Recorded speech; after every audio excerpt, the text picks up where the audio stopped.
Bugun dunyo aholisi soni oshib borar ekan, har bir davlat oldida birgina muhim strategik vazifa turadi. U ham bo'lsa oziq-ovqat xavfsizligini ta'minlashdir. So'nggi yillarda O'zbekistonda ham ushbu yo'nalishda tizimli va maqsadli ishlar amalga oshirilmoqda. Xususan, mamlakat aholisining guruchga bo'lgan yillik ehtiyoji 372 ming tonnani tashkil etishi inobatga olinib, joriy yilda 166,6 ming gektar maydonga sholi ekish rejalashtirildi va ushbu maydonlardan 833 ming tonna sholi, jumladan 440 ming tonna guruch olish kutilmoqda.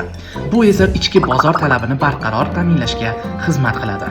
Shu bilan birga yer, suv va boshqa tabiiy resurslardan oqilona foydalanish maqsadida suv havzalari yuzasida sholi yetishtirish bo'yicha ilg'or xorijiy tajribalar o'rganilmoqda. Tadqiqotlar natijasiga ko'ra O'zbekistonda sholi yetishtirish imkoniyati mavjud bo'lgan 175 ta baliqchilik xo'jaligida jami 536,6 ming gektar tabiiy suv havzalari mavjud. Bu esa yangi agrotexnologiyalarni joriy etish uchun katta imkoniyat demakdir. Bugun dunyoning qator rivojlangan mamlakatlarida, jumladan Xitoyda sholi ko'llar ustida suzuvchi maxsus texnologiyalar asosida yetishtiriladi. Yer va suv resurslari cheklangan sharoitda bunday yondashuv yuqori hosildorlikni ta'minlamoqda. Ushbu texnologiyada havo qatlami mavjud bo'lgan po'kaklar yoki plastik tuvaklar qo'llaniladi. Tuvaklar kompost va gumus bilan to'ldirilib, suv sathining 50% dan ko'prog'iga botirilgan holda joylashtiriladi. Har bir tuvakchaga 10-15 kunlik sholi ko'chatlari ekiladi. U suv davomida esa makro va mikro elementlar bilan bir necha marotaba oziqlantiriladi. Muhimi, ushbu usulda begona o'tlarga qarshi kimyoviy gerbisidlar qo'llanilmaydi. Filippinda ham sholi ko'l ustida suzuvchi platformalarda yetishtirilmoqda. Bu platformalar asosan bambuk, somon va kokos tolasi kabi organik materiallardan tayyorlanadi. Suv bosgan yoki botqoq hududlarda ushbu usul fermerlar uchun nafaqat oziq-ovqat xavfsizligini ta'minlash, balki daromadni oshirishning samarali yechimi sifatida xizmat qilmoqda.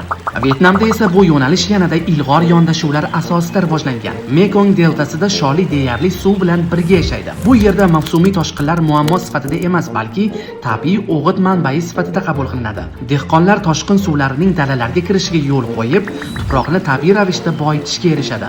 Natijada kimyoviy o'g'itlarga bo'lgan ehtiyoj kamayadi va gektaridan o'rtacha 55-60 sentner sholi hosili olinadi. E'tiborli jihati, ushbu tizim orqali sholi bilan birga baliq yetishtirish ham yo'lga qo'yilgan. Endilikda bu tajribalar O'zbekiston uchun ham real imkoniyat. Masalan, Qoraqalpog'iston Respublikasi va Xorazm viloyatidagi ko'llarda Nukus 2, Nukus 70 hamda Guliston namlarini, Jizzax, Samarqand va Namangan viloyatlarida esa Iskandar va Sadaf namlarini suv yuzasida yetishtirish hosildorligini bir necha barobar oshirishi mumkin.